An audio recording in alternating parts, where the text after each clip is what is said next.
우리가 사도행전 9장 20절로 25절의 말씀을 함께 받겠습니다.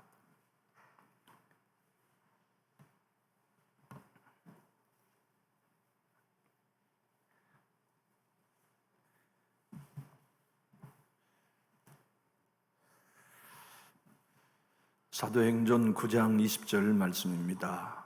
즉시로 각 회당에서 예수가 하나님의 아들이심을 전파하니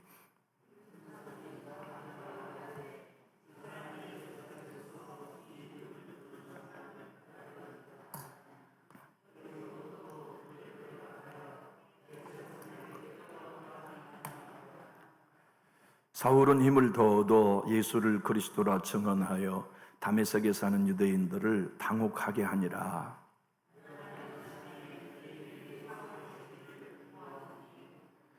그 계교가 사울에게 알려지니라. 그들이 그를 죽이려고 밤낮으로 성문까지 지키거늘 그의 제자들이 밤에 사울을 광주리에 담아 성벽에서 달아내리니라. 아멘. 우리 인생사를 살아가면서 만나는 사건도 많죠. 근데 가장 큰 사건은 예수님 만난 거예요. 귀인도 있죠. 살면서 내 인생에 가장 큰 복이 되어주는 징검다리 될 만한 인생. 그런데 가장 귀한 만남은 예수님과의 만남입니다. 예수 만나면 영생 얻죠. 거듭나죠. 하나님 자녀 되죠. 사울이 가장 큰 사건 예수 만났어요. 예수님 만나 그가 새로운 삶을 살기 시작한 내용이 오늘 우리가 읽은 말씀입니다. 생각해 보면 사울만 예수님이 찾아오신 게 아니죠. 여러분에게도 찾아오셨고 저에게도 찾아오셨어요. 예수님 찾아가서 만난 사람은 인류 역사상 한 사람도 지금껏 없어요. 앞으로도 없어요. 예수님 만나는 사건은 예수님이 찾아오셔야 만나요. 예정한 사람, 택한 사람, 하나님이 천지를 창조하기 전부터 미리 너는 내 것이라고 지명해 놓은 사람만 찾아오세요. 그가 지금은 교회를 핍박하고 있어도 상관없어요. 그가 비록 대제사장의 공문을 받아 예수 믿는 사람들을 잡아다가 예루살렘까지 끌려가려고 하는 악의를 가졌어도 상관없어요. 예수님 만나면 변화되니까, 예수님 만나면 거듭나니까, 예수님 만나면 새 사람 되니까 예수님이 찾아와 만나주시는 역사를 오늘 우리가 읽었어요. 그런데 오늘 본문은 우리로 혼돈하게 해요. 다시 말하면 좀 우리가 성경을 연구해야만 이해할 수 있는 구절이 있어요. 왜냐하면 오늘 본문 누가 사도는 이렇게 기록하거든요. 사울이라고 하는 사람이 예수님을 만났어요. 다메섹에 유다라는 사람의 집에 눈멀어 있었어요. 그리고 성령의 사람 아나니아를 파송하여 안수하게 하셨어요. 그러자 눈에 비닐이 벗겨지자마자 즉시로 나가 회당에서 예수님이 하나님의 아들임을 증언했다고 기록하고 있어요. 즉시로 오늘 본문의 말씀 우리 20절과 21절 한번 읽어볼까요? 즉시로 각 회당에서 예수가 하나님의 아들이심을 전파하니 듣는 사람이 다 놀라 말하되 이 사람이 예루살렘에서 이 이름을 부르는 사람을 멸하려다 한 자가 아니냐. 여기 온 것도 그들을 결박하여 대제사장에게 끌고 가자 함이 아니냐 하더라.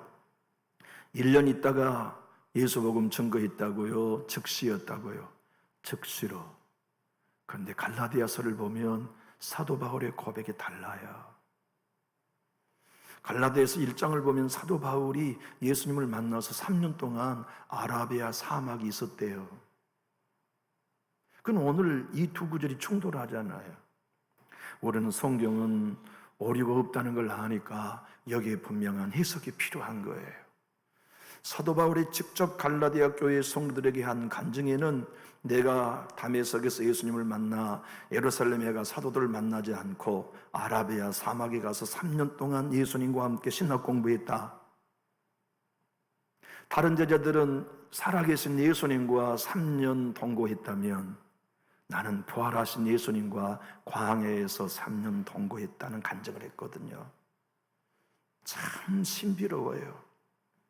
베드로나 요한이나 야고보나 12사도에게는 몸을 가진 예수님이 3년 동행하셨다면 이방인을 위하여 당신의 택한 그릇으로 삼은 바울을 위해서는 부활하신 모습으로 3년을 가르치셨어요.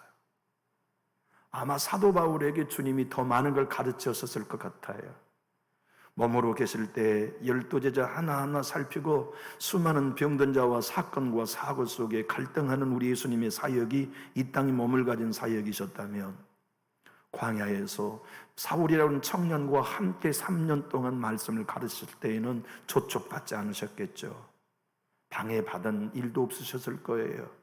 하여 장사기부터 말라기까지 모든 말씀을 바울에게 하나 둘씩 낱낱이 가르쳐 주셨을 거예요. 그러니까 그가 그 위대한 사도가 되고 복음에 능통한 사도가 됐지요. 갈라디아 1장 17절로 18절을 화면을 보고 읽어봅시다. 또 나보다 먼저 사도된 자들을 만나려고 예루살렘으로 가지 아니하고 아라비아로 갔다가 다시 다메섹으로 돌아갔노라. 그 후 3년 만에 내가 게바를 방문하려고 예루살렘에 올라가서 그와 함께 15일을 머무는 동안 분명히 바울은 즉시 나가 전도하지 않았다고 말해. 근데 누가복음은 즉시 나갔다고 하니까 우리가 성경을 양쪽을 읽고 관심을 갖다 보면 이런 구절 앞에 우리는 혼돈에 빠져요. 왜 성경은 안 맞지 앞뒤가? 오늘 새벽 같은 경우의 말씀도 마가복음은 엿새 후라고 되어 있는데 누가복음은 8일 후이라고 또 기록하고 있어요. 그런 성경은 구절이 수치가 맞지 않을 때 우리는 다 답을 가지고 있어요. 성경은 절대로 틀리지 않으니까, 성경은 모호하니까 우리가 이해할 수 없는 수치상의 의미가 그 안에 있다는 걸 우리는 알고 연구해야 할 필요가 있죠. 저기 오늘 보면 이렇게 기록가 있어요. 17절 갈라디아 1장 17절 또 나보다 먼저 사도된 사도들을 만나려고 예루살렘으로 가지 아니하고 아라비아로 갔다가 다시 다메섹으로 돌아와서 즉시 나가 복음을 전개했던 거예요. 그러니까 누가가 말한 사도행전의 말씀과 사도 바울이 갈라디아에서 말씀한 두 구절이 충돌된 게 아니라 다 그 사건은 동일한 사건이요 배경을 갖고 있는 거죠. 3년 만에 돌아와 즉시 나간 거죠. 물론 오늘 본문 23절도 사도행전 9장 23절도 그 사실을 단서적으로 우리에게 제공해 주고 있어요. 함께 읽어볼까요? 여러 날이 지남에 유대인들이 사울을 죽이기를 공로하더니. 성경의 학자들은 여러 날이 지남에가 아라비아 광야에서 바울이 3년 동안 주님과 교제했던 때라고 해석해요. 그래서 이제 이 두 구절이 충돌되지 않아요. 사울이 예수님을 만나서 영의 눈을 뜨고 성령의 충만을 받아 사람과 연장자와 상의하지 아니하고 주의 손에 이끌 건 받아 광야 아라비아로 갔구나. 거기서 다른 제자들은 육을 가진 예수님께 3년 훈련 받았는데 바울만은 부활하신 예수님께 3년 교육을 받았구나. 그리고 3년 만에 돌아와 다메섹에서 즉시로 예수가 하나님의 아들인 걸 증언했구나. 그래서 이 두 구절이 이해되는 거예요. 이런 바울이 회당, 그 당시 다마스커스인 다메섹의 회당은 30개가 있었다고 유대 역사자 유세비우스는 증언해요. 그러니까 이 30개의 회당을 돌아다니면서 두 가지 복음을 증거한 겁니다. 예수가 하나님의 아들이라는 거, 두 번째는 예수가 그리스도라는 걸 증언한 거죠. 복음은 그것 하나입니다. 남준교회가 믿고 있는 복음은 예수님이, 내가 믿는 예수님이 하나님의 아들이라는 걸 믿는 거, 그리고 그분이 내 구주요 그리스도시라는 걸 믿는 거예요. 그 이름이 교회예요. 그 이름이 종교예요.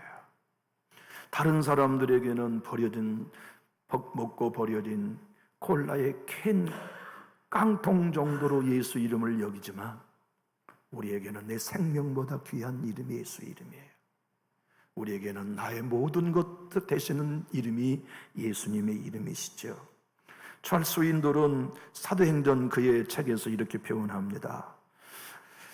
사울이 예수님을 만나 아라비아 사막에 가서 3년 동안 거했던 것은 하나님께서 그를 특별히 고독한 데 훈련시키시고 무엇보다도 군중의 손길에서 벗어나 예수님과 깊은 교제를 하기 위하여 수련시키셨다고 해석해요. 그래서 사도행전의 말씀, 즉시로 나갔다는 말씀은 갈라디아 1장 17절의 말씀과 충돌된 것이 아니라 아라비아 사막에서 3년 동안 체류해 또 돌아와 즉시로 복음을 증거했다고 해석해 주는 거죠. 교회 여러분, 예수님 만나면 곧바로 증언하는 일도 중요해요. 그런데 사울에게도 그랬다면 우리들에게도 성장해야 할 시간이 필요해요. 예수님 만나자마자 즉시로 복음을 증거했던 오늘 본문은 제가 설명한 것처럼 3년 동안 예수님과 교육받은 기간을 거치고 나가 증거했다는 얘기잖아요. 우리 은혜 받으면 뜨거워져요. 성령 받으면 예수의 이름 증거하고 싶죠. 그런데 놓쳐서는 안 될 일은 그 이후에 성장해야 해요. 그 이후에 고독한 예수님과의 교제의 시간이 필요해요. 그 이후에 내 주님께서 우리의 삶과 생각을 바꾸시고 철학을 바꾸시고 관점을 바꾸셔서 내 인생이 예수 중심이 되도록, 교회 중심이 되도록, 말씀 중심이 되도록 우리를 훈련시키는 3년의 기간이 필요해요. 그 기간은 고독의 시간이에요. 내 주변에 사람이 아무도 없이 떠나버리는 시간들, 내 몸이 병들어서 도무지 세상을 내 힘으로 살 수 없는 광야가 아라비아 사막 아닙니까? 지금껏 내 힘으로 살려고 했지만 내 인생이 내 힘으로 사는 것이 아니라 은혜 있어야 되는구나. 예수님 만나야 되는구나. 예수께서 내 눈의 비닐을 벗겨주셔야 영의 눈이 뜨여주는구나. 사울아 사울아고 예수님이 찾아와 내 이름을 불러주셔야 거듭날 수 있는구나를 광야 고독한 곳에서 배우고 그곳에서 예수님께 성장함을 훈련받는 거죠. 여러분, 오늘 이 사건 속에 주님이 우리에게 주시는 놀라운 메시지가 있어요. 사울을 회심시켜 바울이 되게 하도록 하나님이 일하신 방식이, 사탄의 종이었던 우리를 거듭나게 하셔서 하나님의 자녀가 되게 하신 하나님의 일이요, 핍박자였던 사울을 주님이 만나주셔서 그를 사도 중에 사도와 복음 전달자인 바울로 바꾸셨던 하나님의 일이, 우리가 나 중심의 인생이 바뀌어 교회 중심, 예수 중심의 인생이 되도록 역사하신 일인데 어떻게 하나님이 일하셨느냐? 사울을 만나서 일하신 것과 똑같이 주기철 목사를 만나 하셨고, 결핵환자인 조용기 전도사를 만나 하셨고, 순교자인 박관준 장로님을 만나서 하셨고, 죽으면 죽으리는 한희숙 권사님을 만나 하셨고, 우리에게도 똑같이 하셨어요. 그것이 오늘 본문이 우리에게 증거해 준 메시지인데 어떻게 하셨다는 말씀일까요? 한번 따라해 보실까요? 어루만지심으로. 하나님이 어루만져야 우리 살 수 있어요. 주님이 어루만져주셔야 위기를 이겨요. 주님이 어루만져주셔야 사울이 바울로 변해요. 우리는 오늘 이 밤도 하나님의 어루만짐이 필요하잖아요. 상한 마음 어루만져주시고, 지친 내 영혼 어루만져주시고, 아픈 관계 어루만져주시고, 깨진 믿음 어루만져주시고, 물질에 궁핍한 삶을 어루만져주시고, 자녀에 대한 염려를 어루만져주시고, 교회를 위한 우리의 기도도 어루만져주셔야 우리 살 수 있잖아요. 강팍했던 그 스스로 고백한 것처럼 나는 핍박자 중에 핍박자였고, 교회를 없애려고 잔멸하려고 하는 박해야 하는 기계였고, 나는 포악한 중에 포악한 자였다고 말하는 바울을 우리 주님이 찾아가셔서 사울아 이름 불러주심으로 만져주신 거예요. 여러분, 우리 하나님이 만져주시는 거 우리 이름 부를 때 만져주시죠. 내 종아 라고 불러줄 때 하나님이 우리 만져주세요. 기도하다 그런 음성 듣지 않나요? 내 종아, 내 아들아. 찬양할 때 그 음성 들리지 않나요? 내 딸아, 힘내라. 내가 너와 함께 한다고 하시는 주님의 음성이 우리를 어루만져주신 일이죠. 주님이 사울의 마음을 어루만지시니까 그 마음이 열려 예수 영접한 거죠. 주님이 사도 바울의 산작을 만져주시니까 구약의 모든 성경의 진리가 이해됐죠. 우리도 오늘 하나님이 만져주셔야 또 살아요. 우리 교회 하나님이 만져주셔야 회복하고, 여러분과 저의 가정 하나님이 어루만져주셔야 사는데, 하나님이 어루만져주시니 놀라운 은혜가 우리의 굳은 마음을 열어줘요. 주님이 어루만지면 핍박자가 변하여 전도자 되잖아요. 주님이 어루만져주시면 교회를 다니는 사람을 잡아다가 예루살렘으로 끌고 가려고 결박하려 왔던 이가 복음의 도리어 결박되고 사랑의 도리어 결박되어 그들을 위해 고난받아주는 사도로 변화된 이야기가 사울의 이야기만은 아니잖아요. 우리 인생 마지막까지 사랑하며 사는 거 주님이 마음으로 만져주셔야 되잖아요. 용서 언제 됩니까? 여러분, 내 마음에 맞지 않는 사람 언제 용납됩니까? 나와 함께 뜻이 다른 사람 언제 품어지든가요? 주님이 내 마음 어루만질 때만 돼요.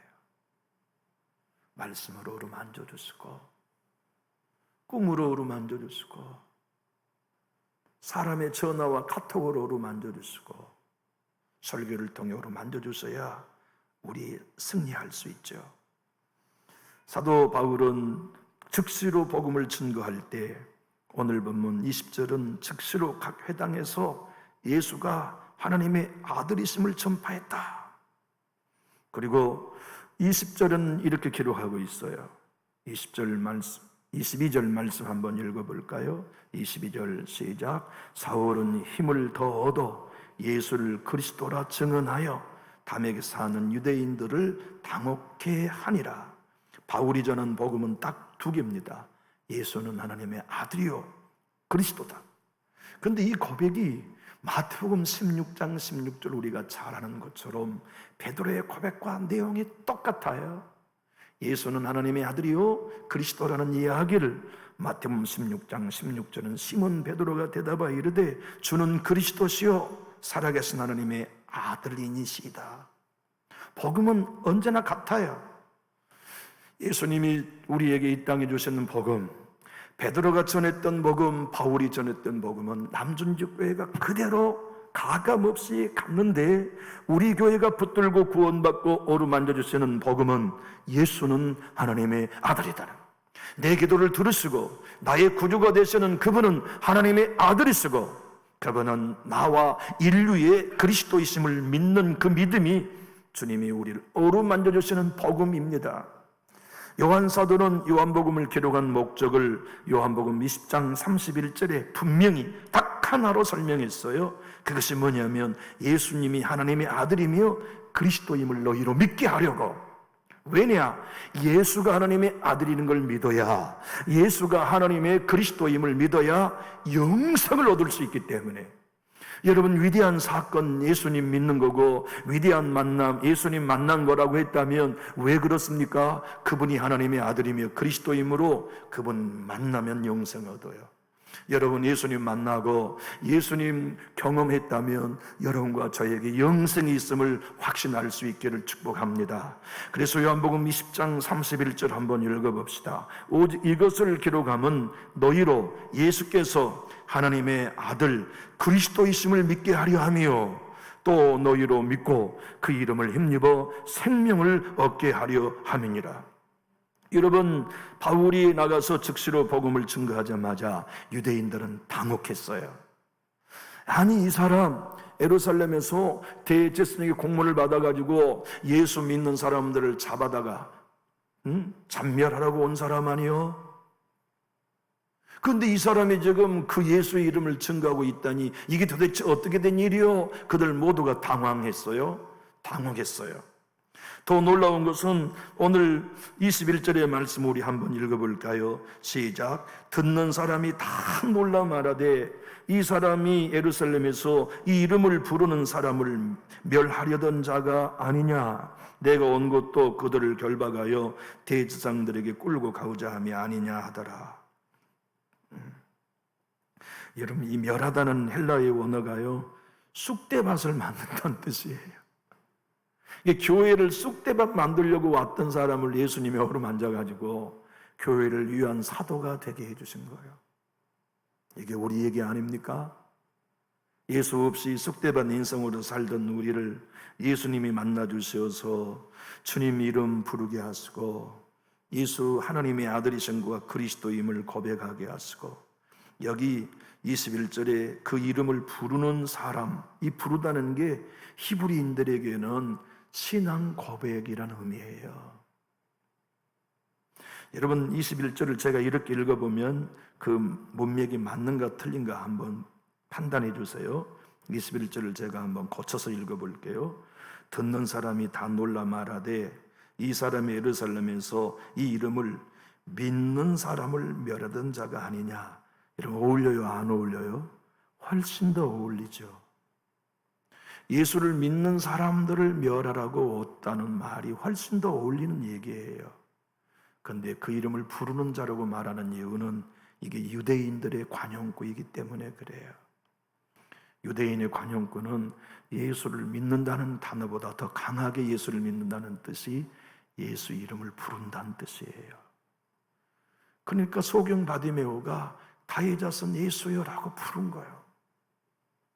성경은 이 사실을 분명하게 사도행 2장 21절에 누구든지 주의 이름을 믿는 자는 구원을 받으리라고 쓰는 게 옳을 것 같은데 부르는 자는 구원을 받으리라 하였느니라고 기록하면 유대인의 관용구이기 때문에 그래요. 여러분과 제가 예수 이름을 부른다는 건 단순히 그의 이름을 호명하는 게 아닙니다. 예수가 하나님의 아들이라고 신앙 고백하는 거예요. 예수 이름을 부르는 것은 예수님이 그리스도이시라고 신앙 고백한 사건이에요. 사도 바울은 로마서 10장 13절에 이렇게 말씀하시죠. 누구든지 주의 이름을 부르는 자는 구원을 받으리라. 누구든지 주의 이름을 부르는 자는 구원을 받으리라. 여러분과 제가 오늘 또 주여 주여라고 주의 이름을 부르는 게 주여 삼창의 음만이 아니에요. 예수의 이름을 부르면 그분이 하나님의 아들이라는 우리의 믿음의 고백이요, 예수 이름을 부르면 그분이 그리스도이라는 우리의 신앙의 고백이요, 예수 이름을 부르면 그분이 내 마음을 어루만지시고 내 인생을 어루만지실 것에 대한 믿음의 고백이요, 예수 이름을 부르면 그분이 내 자손을 어루만지시고 우리 교회를 어루만지실 것에 대한 믿음의 고백이지요. 주님이 어루만지시는 사건이 여러분의 예배가 될 수 있기를 예수님 이름으로 축복합니다. 기도하다가 예수님이 어루만져 주시고 그 이름을 부를 때 힘주시면 이게 얼마나 기가 막힌 은혜입니까? 목사님, 여기 본문에 아무리 봐도 예수님이 어루만진다는 단어는 없는데요. 있어요. 우리 17절 18절 한번 읽어볼까요? 시작. 아나니아가 떠나 그 집에 들어가서 그에게 뭐 했어요? 안수해요. 이것이 하나님께서 아나니아를 통하여 사울을 어루만지신 사건이에요. 하나님의 사람을 그에게 파송하여 그의 머리에 안수할 때 하나님이 어루만져 그의 마음을 여세요. 그의 눈의 비닐을 벗기세요. 그로 말미암아 복음을 깨닫게 해주세요. 예수님이 하나님의 아들이신 것과 그분이 그리스도이심을 고백하며 확신하게 해주시죠. 여러분, 하나님이 어루만지지 않으시고는 우리 굳어있는 마음이 열릴 수 없어요. 한 사람의 굳어있는 마음이 절대로 내가 열어야지 열어지지 않아요. 그건 우리가 잘 알아요. 내가 예배하면서 내 마음을 열고 싶은데 우리 힘으로 안 돼요. 하나님이 어루만져 주셔야만 돼요. 성령님이 어루만져 주셔야만 열려요. 우리의 생각, 복음을 이해하고 싶고 성경을 이해하고 싶어도 공부해서 되지 않아요. 계시의 영이 오셔야 돼요. 지혜의 영이 오셔서 우리의 생각을 어루만져 주셔야 하지요. 그래서 우리 하나님은 구약 성경 당신의 사람들이 지칠 때마다 어루만지세요. 아브라함이 하나님의 약속이 믿어지지 않을 때마다 말씀으로 오셔서 어루만지세요. 사라를 어루만지세요. 이삭을 어루만지세요. 야곱을 어루만지세요. 다윗이 지칠 때마다, 상처될 때마다 어루만지세요. 모세가 낙심될 때마다 어루만지세요. 엘리야가 로뎀나무 아래 지쳐 있을 때 어루만져 주세요. 열왕기상 19장 5절입니다. 로뎀나무 아래에 누워 자더니 천사가 그를 어루만지며 그에게 이르되 일어나서 먹으라 하는지라. 어디 그뿐입니까? 다니엘이 바벨론 포로로 가서 하나님의 뜻을 알기 위하여 금식하며 지쳐 누워 있을 때 하나님의 손이 나타나서 어루만져 주세요.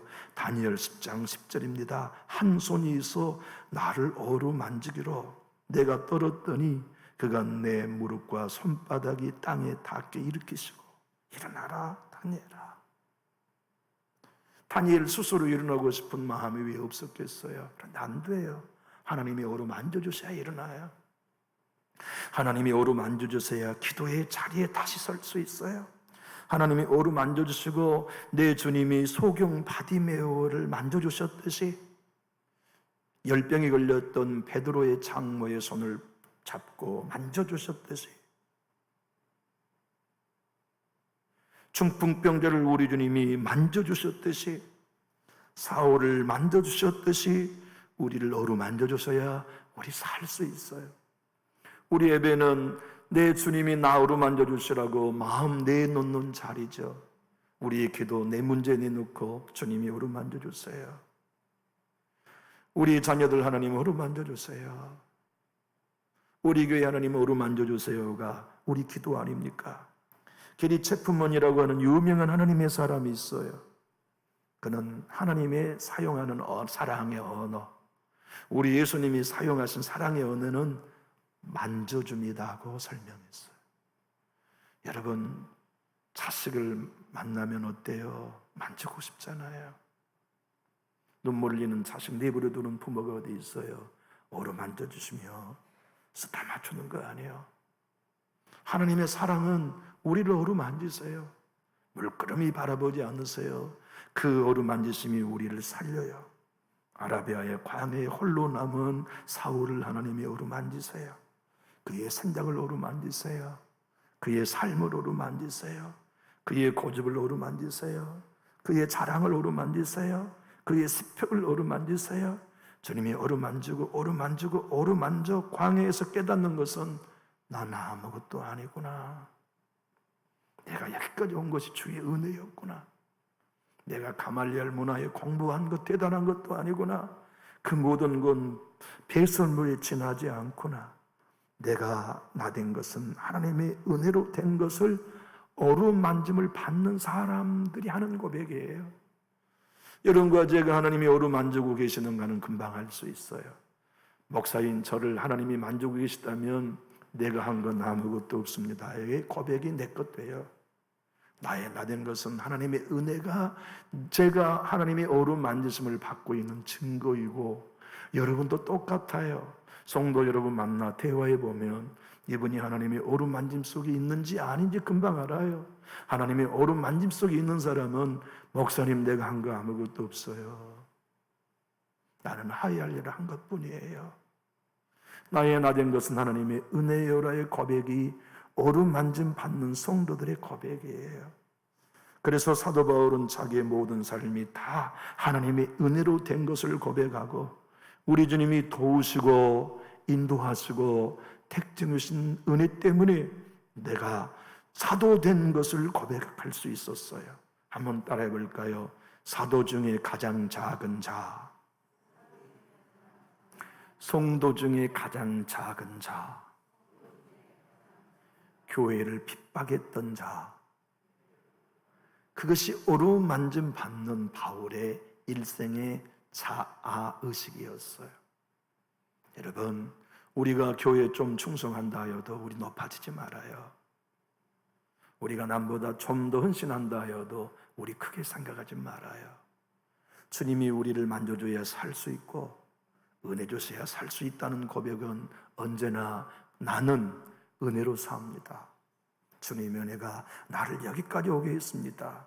앞으로도 주님의 은혜 아니면 나는 끝까지 갈 수 없사오니 하나님의 아들 예수여 나의 생명이 되어주세요. 예수여 당신은 나의 유일한 그리스도이십니다. 내 자랑은 십자가 달린 예수 당신뿐입니다. 이 고백이 오른만짐을 받는 우리의 고백이 되고 우리 교회의 고백이 될 수 있기를 예수님 이름으로 축복합니다. 기도하겠습니다.